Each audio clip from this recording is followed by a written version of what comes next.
A Gin Whitetail by Brian Niemeyer. Scott came into the world in 1982. His boomer parents both worked full-time, so throughout his formative years, his days were spent in the custody of hired sitters, then daycare centers, preschool, and finally public elementary school. As compensation for leaving him in such an alienating, stultifying environment, Scott's parents made sure to bribe him with plenty of snack foods and toys. And because they were made by other boomers, nursing repressed guilt over abandoning their children, these were the best toys to ever exist. Another compensation, despite the school's best efforts to curtail Scott's play and socializing time by confining him for 6 hours a day and assigning excessive busy work to do at home, was the small group of friends he made. In their few unmanaged hours each week, Scott and his friends would watch after-school cartoons as excellent as their toys or play Nintendo or tag football. Yes, kids both wanted and were allowed to play outside back then. Scott's teachers, TV, and parents all told him he could do anything he wanted, as long as he stayed off drugs. After the divorce, Scott still got to live in the nice house where his family had lived since he was 6, because his mom got it in full custody of him and his big sister.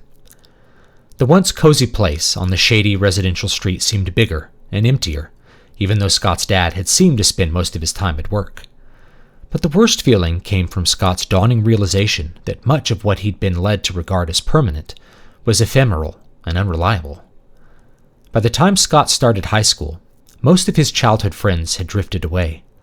A couple had moved out of town after their parents' divorces. The rest transferred to other schools. Some had been enrolled in the private high school in the suburbs with the lousy basketball team. For the high college acceptance rates, their parents said. Scott's mother kept him in public school, but also kept taking the family to the corner Lutheran church. Scott soon stopped attending services. For reasons he couldn't articulate, going to a big building with his mom and sister for an hour each Sunday didn't make sense. Having his life upturned once again made Scott's first high school term difficult. But over winter break, he made a new friend thanks to the N64 his mom had bought him for Christmas. By the end of the school year, he joined a small clique of boys interested in video games, comic books, and RPGs. He lived for weekends when his mom and her boyfriend went out of town, and his sister went on dates with her boyfriend, giving Scott and his werewolf, the Apocalypse group, the run of the house. It wasn't all GoldenEye, X-Men, and D10s. Not only did Scott's teachers give him even more busy work in increasingly irrelevant subjects, grunting jocks stuffed him into lockers more than once. Other complications barged into his life. Hardly a week passed without a fistfight in the halls, and Scott witnessed at least 2 minor riots. Scott's hobbies shifted into the background when he got his license and his dad made a rare non-holiday appearance to gift him his first car. The '86 Chevy Corsica didn't look like much, but Scott loved it more than all his toys because it let him take girls on dates.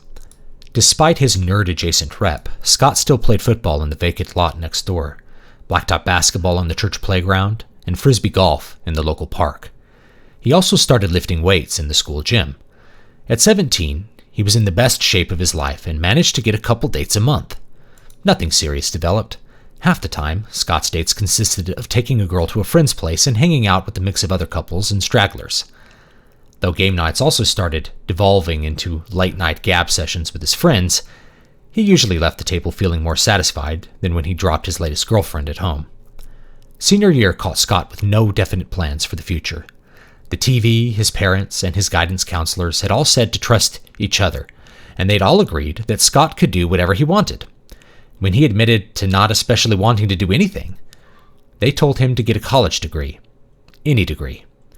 He'd have his pick of jobs after that and could follow his heart to his perfect career. Scott's parents had started a college fund for his sister but had neglected to make similar provisions for him, opting instead to splurge on yearly sports cars and quarterly trips to Cabo San Lucas. The TV, his mom, and his guidance counselor all told Scott to get a student loan. When he asked about the risk, the government-employed counselor showed him a government chart showing that a generic bachelor's degree would double his income. He'd pay off the loan in no time. Though only 17, Scott took out a 5-figure loan, which his dad co-signed. At his mom's urging, he went to a private university instead of the cheaper state school. He got a job at McDonald's, where not even a decade of working full-time would have covered his tuition, room, and board. The freedom of living on his own made Scott euphoric. For the first time in his life, he felt like he was in control of his destiny. It was the last time he would know that feeling. Scott enjoyed himself in college while avoiding the slacker party guy stereotype. He balanced social drinking, girls, and the occasional joint with his studies. His junior year, he settled on a major in computer science. He met a girl in one of his elective classes who sported an Uchiha clan symbol on her laptop. They clicked, and Scott found himself in his first serious relationship. After graduation, Scott and his girlfriend focused on their careers before starting a family, as their parents unanimously advised. Scott's girlfriend won a female-only internship, which soon led to a corporate job paying $50,000 a year. He himself struggled to find similarly lucrative work and had to take an entry-level desk job, supplemented by moonlighting at Papa John's. 2 years later, Scott had managed to increase his income with a series of contract jobs. Though he applied for internal positions whenever an opening came up, the company always passed him over.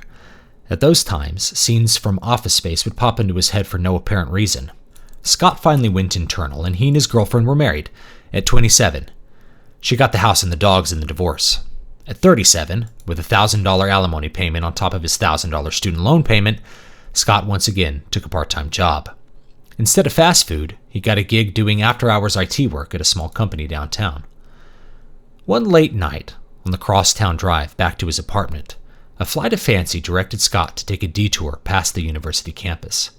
Nostalgia for better times came in waves as he passed dorms and bars where he'd spent many a carefree evening. But the sights of brutalist additions to stately halls and century-old buildings raised to make way for new construction jarred him back to the present. Scott turned off the main drag and cut down a narrow street lined with single-family homes long since rezoned as student housing.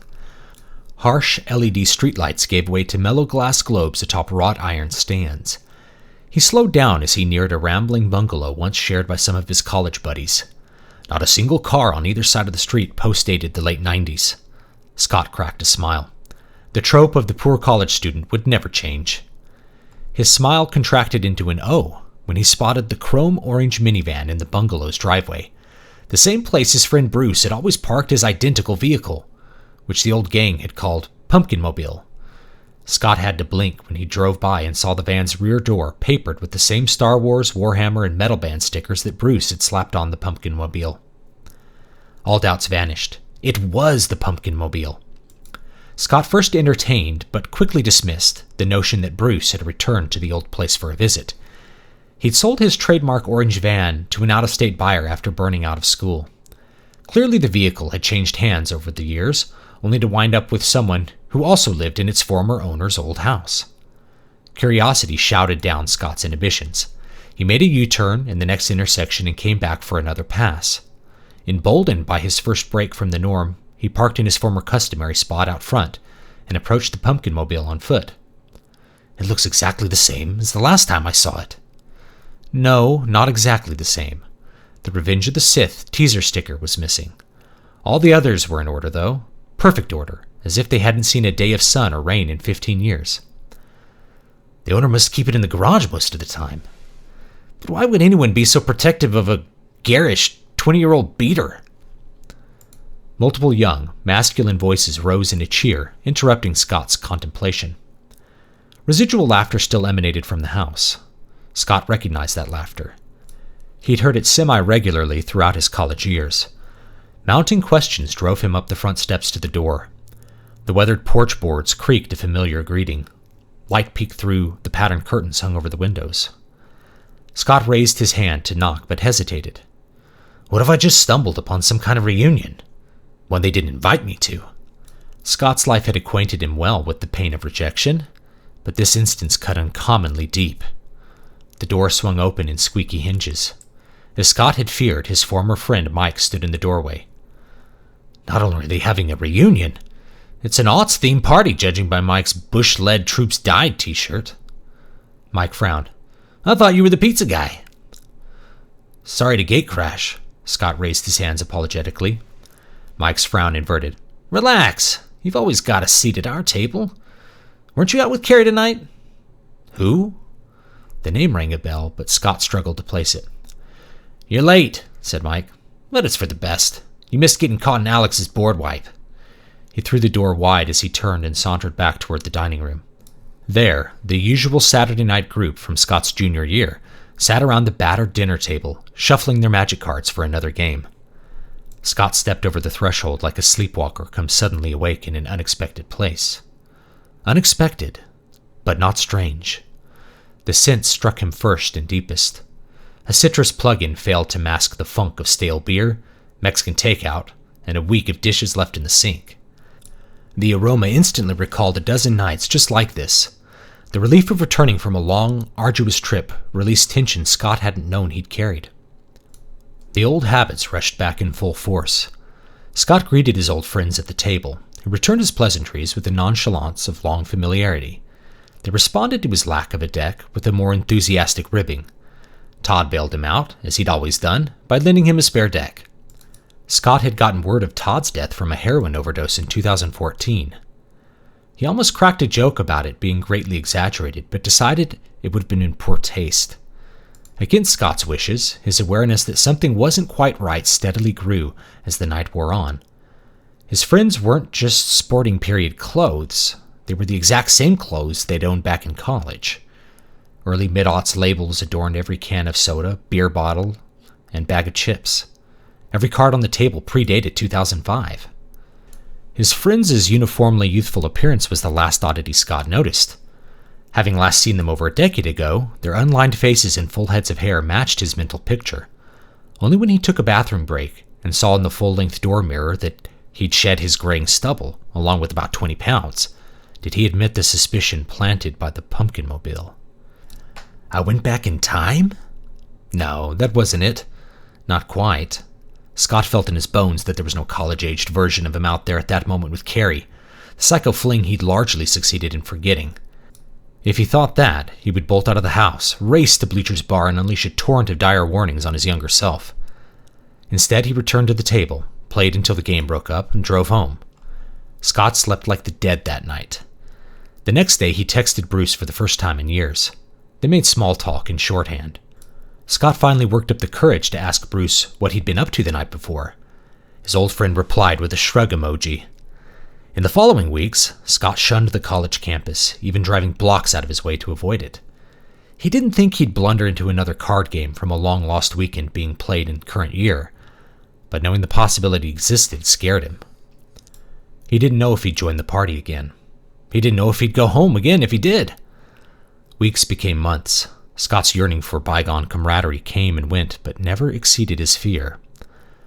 One late Friday afternoon, Scott picked up his 2009 Nissan from the shop. It was a crisp fall day, and he found himself admiring the turning leaves in the residential neighborhood near the garage. Minutes later, he found himself on autopilot driving down his childhood street. The old cars with 20-inch chrome rims, the overgrown lawns, and the barred windows he passed soured his wistful mood. After a few blocks, the Section 8 housing tapered off. The cars parked along the street remained old, but were in much better condition. Scott even saw a few kids ambling along the sidewalk. He thought he recognized them, but he couldn't be sure.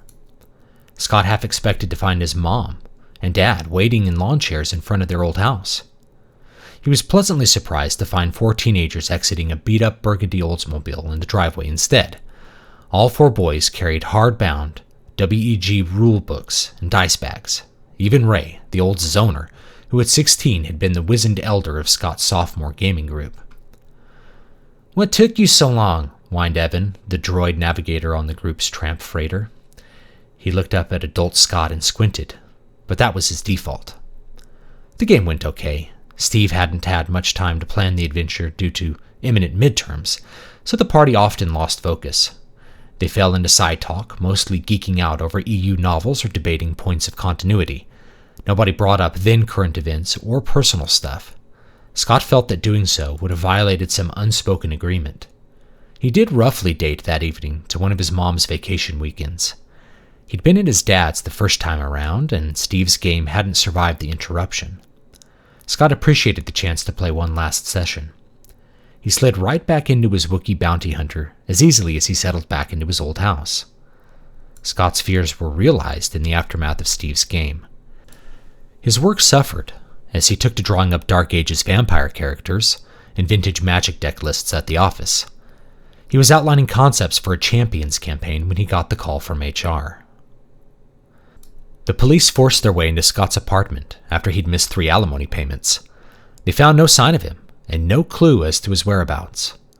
The place seemed to have been little lived in, except for a home office strewn with old CCG pack wrappers, enough painting supplies for an army of miniatures, and stacks of late 90s RPG supplements bought used from a local hobby store.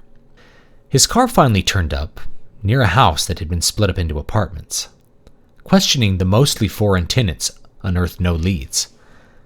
A record search revealed that one of Scott's grade school classmates had lived in the house when it was still a family dwelling.